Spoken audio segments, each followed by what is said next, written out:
ప్రభునందు ప్రియులైన మీకందరికీ యేసుక్రీస్తు ప్రభువారి నామంలో శుభవందనాలు తెలియజేస్తూ ఉన్నాం. దైవజనులు బ్రదర్ భక్త సింగ్ గారి పరిచర్యల నుండి అలసిన వాణిని ఓరడించు మాటలు. నవంబర్ 14. మీరు దాస్యపు ఆత్మను పొందలేదు గాని దత్తపుత్రాత్మను పొందితిరి. ఆత్మ కలిగిన వారమై మనము అబ్బా తండ్రి అని మొరపెట్టుచున్నాము. రోమాపత్రిక 8వ అధ్యాయం 15వ వచనం. స్వీకృత పుత్రాత్మ మనకు దేవుని పరిశుద్ధ స్థలములోనికి ప్రవేశించుటకు ధైర్యమునిచ్చును. ఒక సేవకుడు తన యజమాని గదిలోనికి అనుమతి లేకుండా ప్రవేశించడు. ఒకవేళ అట్లు ప్రవేశించినను కొంత భయముతో ప్రవేశించును. కానీ కుమారుడు ధైర్యముగా తన తండ్రి దగ్గరకు వెళ్ళును. ఒకవేళ అతడు చిన్న పిల్లవాడైన ఎడల తండ్రి దగ్గరకు వచ్చి అతని జేబులో తన చెయ్యి కూడా పెట్టును. అది కుమారునిగా అతని ఆధిక్యత. అదే విధముగా మనము దేవుడే మన తండ్రి అని చెప్పగలము. కాబట్టి ధైర్యముగా ఆయన దగ్గరకు ఏ అవసరమునకైనను ఏ సమయములోనైనాను వెళ్ళగలము. ఏ కష్టం వచ్చినను ఆయన దగ్గరకు వెళ్ళగలము. బలహీనముగా ఉన్నప్పుడు బలము కొరకు, నిరుత్సాహముగా ఉన్నప్పుడు ప్రేమ కొరకు, దయ కొరకు, మన సమస్యలన్నిటికీ సరైన జవాబు కొరకు ఆయన దగ్గరకు వెళ్ళగలము. దీనికి భిన్నముగా శరీర సంబంధులైన విశ్వాసులు సహాయము కొరకు మనుషుల వైపు చూచుదురు. వారు నాకు డబ్బు అవసరము, మా అంకుల్ దగ్గరకు వెళ్ళి ఒక 100 రూపాయలు ఇమ్మని అడుగుదును అందరు. అప్పుడు వారు వారి అంకుల్ దగ్గరకు కన్నీటితో లేక పొగడ్తలతో వెళ్ళి తమకు కావలసినవి అడుగుదురు. కానీ ఆత్మీయముగా ఉండు వ్యక్తి ఎవరునూ సహాయము చేయకపోయినను పరలోకపు తండ్రి చేయగలడని తెలుసుకొనును. అతడు దేవుని వాగ్దానములను హృదయపూర్వకముగా నమ్మి ఆయన తనకు సహాయము చేయుటకు తిరస్కరించడని, తనను దూరముగా త్రోసివేయడని తెలుసుకొనును. ఈ అవగాహన అన్ని పరిస్థితులలో ధైర్యమునిచ్చును. దేవుని కుమారులముగా మనము జతపనివారముగా పాలి భాగస్థులముగా ఉన్నాము.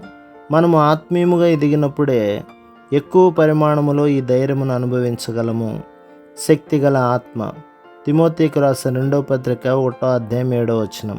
మనము మన భారములను ఆనందముతో సహనముతో భరించున్నట్లు చేయును. మనకందరికీ ఎటువంటి భేదము లేకుండా ఏదో ఒక భారము ఉండును. అది కుటుంబమునకు లేక వ్యాపారమునకు లేక సంఘమునకు సంబంధించినదై ఉండవచ్చును. ఆయన కృప మాత్రమే మన భారములను భరించుటకు, విజయవంతులుగా బయటికి వచ్చుటకు తోడ్పడును. మన వ్యక్తిగత అనుభవము ద్వారా మనం ఎదుర్కొను ప్రతి ఒత్తిడికి, ప్రయాసకు దేవుడు మరల అధిక కృపను అనుగ్రహించునని మనకు తెలియను. ఆత్మతో నింపబడిన విశ్వాసి ఇతరుల భారములను పంచుకొనుటకు తనంతట తానుగా ముందుకు వచ్చును. కానీ శరీర సంబంధి అయిన విశ్వాసి తన కష్టములను గురించి సణుగుచు వాటిని గురించి ఇతరులను నిందించును. ఒక విశ్వాసికి తన సొంత భారమును భరించు శక్తి, విశ్వాసము లేనప్పుడు అతడు తన పొరుగువారికి, స్నేహితులకు వారి కష్టములను భరించుటకు ఎట్లు సహాయము చేయగలడు? ఆత్మీయ వ్యక్తి దేవునిపై, ఆయన ప్రశస్త వాగ్దానములపై ఆధారపడి ఇట్లు చెప్పగలడు: నన్ను బలపరచు వాని యందే నేను సమస్తమును చేయగలను. ఫిలిప్పీ పత్రిక 4వ అధ్యాయం 13వ వచనం. భారములను ప్రేమతో భరించు శక్తి ఒక ఆత్మీయ విశ్వాసి యొక్క విశిష్టమైన లక్షణము. ఆది సంఘములో అబద్ధ బోధకులు తప్పుడు సిద్ధాంతములతో క్రైస్తవులను మోసపుచ్చుచు తప్పుదారిలో నడిపించుచుండెడి వారు.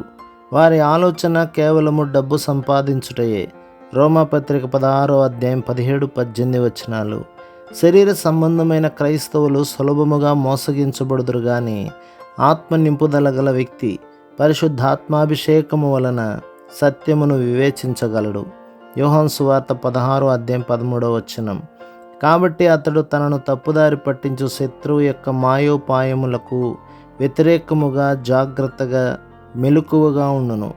ఆ విధముగా అతడు అబద్ధ ప్రవక్తల నుండి కాపాడబడును. ఆత్మాభిషేకము గల బోధకు, అబద్ధపు బోధకు మధ్య గల భేదమును వివేచించు శక్తి ఒక వ్యక్తి ఆత్మీయమైన వ్యక్తి అని పిలువబడుటకు నిదర్శనముగా ఉండును.